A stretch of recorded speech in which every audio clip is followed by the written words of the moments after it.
হাই everyone, প্ৰথমে মই আপোনালোক সকলোকে স্বাগতম জনাইছোঁ অন্য এটা ৰেচিপি ভিডিঅ'লৈ। আজি এবিধ খুব পুষ্টিৰে ভৰপূৰ লাড়ুৰ ৰেচিপি আপোনালোকৰ লগত শ্বেয়াৰ কৰিছোঁ। সহজ ৰেচিপি, খালি খাবলৈ বিৰাটেই টেষ্টি হয়। কম পৰিমাণে ঘিউ ব্যৱহাৰ কৰিছোঁ আৰু ইয়াতে মই চেনি ব্যৱহাৰ কৰা নাই, চেনিৰ সলনি মিচিৰি ব্যৱহাৰ কৰিছোঁ। খুব এবিধ শক্তিদায়ক লাড্ডুৰ ৰেচিপি হয়। আশা কৰিছোঁ আপোনালোকে ভিডিঅ'টো চাই ভাল পাব। এতিয়া আহক আমি দেৰি নকৰি ৰেচিপিটোৰ ফালে আগবাঢ়োঁ। লাড়ু বনাবৰ কাৰণে ইয়াতে মই আটা ব্যৱহাৰ কৰিছোঁ। যিটো ৰঙা আটা সেইটোৱে লৈছোঁ। ৰুটি বনাবৰ কাৰণে যিটো আটা আমি ব্যৱহাৰ কৰোঁ সেইটো আটাই ভাল হয়। লগতে লৈছোঁ আধা বাতি চুজি আৰু ইয়াতে এতিয়া অলপ কম পৰিমাণে ঘিউ ব্যৱহাৰ কৰিছোঁ। যিটো আমাৰ মিডিয়াম চাইজৰ চাহখোৱা কাপ হয় সেইটো কাপেৰে আধা কাপ ঘিউ হ'ব। আৰু যদি আপোনালোকে এই চামুচখনেৰে মেজাৰমেণ্ট কৰে তেতিয়া 7-8 চামুচমান ঘিউ হ'ব। এতিয়া কেৰাহীখন ভালকৈ গৰম হোৱাত প্ৰথমতে অলপমান ঘিউ দি লৈছোঁ। ঘিউখিনি একেবাৰতে মই ব্যৱহাৰ নকৰোঁ, ষ্টেপ বাই ষ্টেপ ব্যৱহাৰ কৰিম।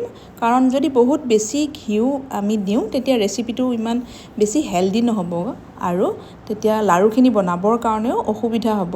গতিকে প্ৰথমতে 4 চামুচ ঘিউ দিলোঁ। ঘিউখিনি যেতিয়া খুব ভালদৰে মেল্ট হৈছে, এতিয়া ইয়াতে প্ৰথমতে চুজিখিনি দিলোঁ।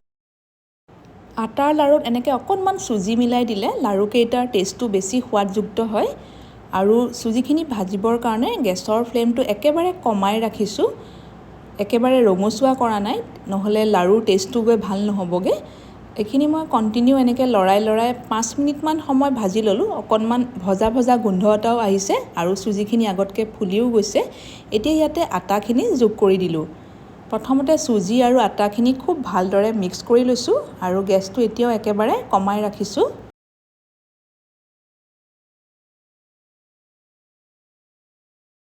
এতিয়া আটাখিনিও খুব ভালদৰে আমি ভাজি ল'ব লাগিব।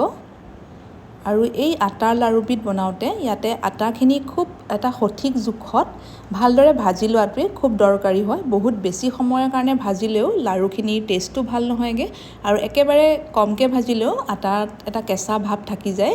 ভালদৰে মিক্স কৰি লোৱাৰ পিছত ইয়াতে এতিয়া আৰু 2 চামুচমান ঘিউ এড কৰি দিলোঁ।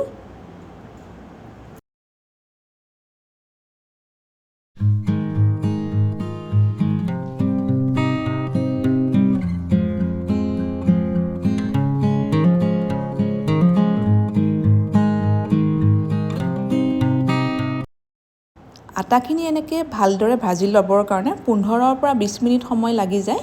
আৰু ভাজোঁতে গেছৰ ফ্লেমটো একেবাৰে কমাই ৰাখিছোঁ, নহ'লে আটাখিনি সোনকালেই ৰঙচুৱা হৈ পৰে আৰু যদি ৰঙচুৱা হৈ পৰে তেতিয়া পাছত লাড়ুৰ টেষ্টটো গৈ ভাল নহ'ব। এতিয়া ইয়াতে মই 2 চামুচ ৱাটাৰমেলন চিডছ দিছোঁ। ৰেডিমেড কিনিবলৈ পায়েই যায়, স্বাস্থ্যৰ কাৰণেও বহুত ভাল। ইয়াতে আপোনালোকে যিকোনো ধৰণৰ বাদাম বা এলমণ্ড বা কাজু তেনেকৈ সৰু সৰুকৈ কাটি সেয়াও দিব পাৰে। আৰু আধা চামুচমান ঘিউ দি গোটেইখিনি ভালদৰে মিক্স কৰি ল'লোঁ আৰু এইখিনি মোৰ ভাজি লোৱা হৈ গৈছে। যেতিয়া ভালদৰে ভাজি লোৱা হৈ যাব, খুব ধুনীয়া এটা ভজা ভজা গোন্ধ আহিব আৰু ৰংটো অকণমান চাওক আগতকৈ সলনি হৈছে। লগে লগে গেছটো অফ কৰি এইখিনি এখন প্লেটলৈ উলিয়াই ল'লোঁ। এতিয়া ইয়াতে মই আধা কাপ মাখানা ইউজ কৰিছোঁ। মাখানা আমাৰ স্বাস্থ্যৰ কাৰণে যথেষ্ট উপকাৰী। লগতে ইয়াতে মই এতিয়া চেনিৰ সলনি ইয়াতে আজি মিচিৰি ব্যৱহাৰ কৰিম। মিচিৰিখিনিও খুব ভালদৰে একেবাৰে পাউডাৰ ফৰ্মত হোৱাকৈ মিক্সিতে পিচি ল'ম। ইয়াতে আধা বাতিতকৈ অলপ বেছি লৈছোঁ, মানে সম্পূৰ্ণ এবাতি মিচিৰি লোৱা নাই। প্ৰথমতে গুড়ি কৰি লোৱা মাখানাৰ পাউডাৰখিনি দিলোঁ। ভালদৰে গোটেইখিনি মিক্স কৰি লৈছোঁ।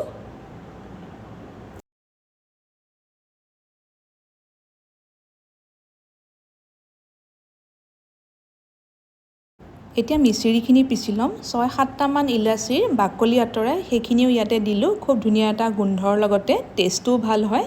একেবাৰে পাউডাৰ ফৰ্মত মিচিৰিখিনি পিচি ল'লোঁ।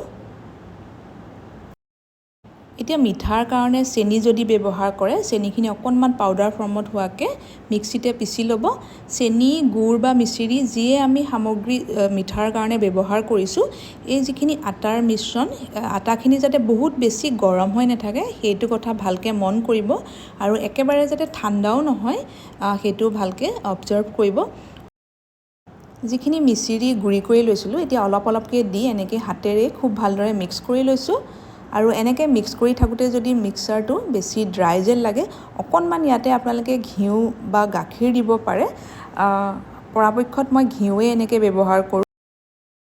অকণমান গাখীৰ দি সানি ল'লেও লাড়ুৰ টেষ্টটো ভাল হয়, কিন্তু গাখীৰ দিলে লাড়ুখিনি বেছি দিনৰ কাৰণে ৰাখিব নোৱাৰিব, সোনকালে বেয়া হৈ যায়। এই পুষ্টিকৰ লাড়ুবিধ সৰু ল'ৰা ছোৱালীৰ পৰা ধৰি ডাঙৰলৈকে সকলোৱে খাব পাৰে। ল'ৰা ছোৱালীক টিফিনতো আপোনালোকে এটা এটা দিব পাৰে। এই ৰেচিপিটো আপোনালোকে কোন ঠাইৰ পৰা চাই আছে কমেণ্ট এটা কৰি জনাবচোন। আৰু ৰেচিপিটো যদি চাই ভাল পাইছে ভিডিঅ'টোত এটা লাইক কৰিব, ভিডিঅ'টো পাৰিলে শ্বেয়াৰো কৰিব পাৰিব। আৰু নতুন নতুন এনেকুৱা সহজ ধৰণৰ ৰেচিপিৰ ন'টিফিকেশ্যনবিলাক পাই থাকিবৰ কাৰণে আপোনালোকে চেনেলটো ছাবস্ক্ৰাইব কৰি ৰাখিব।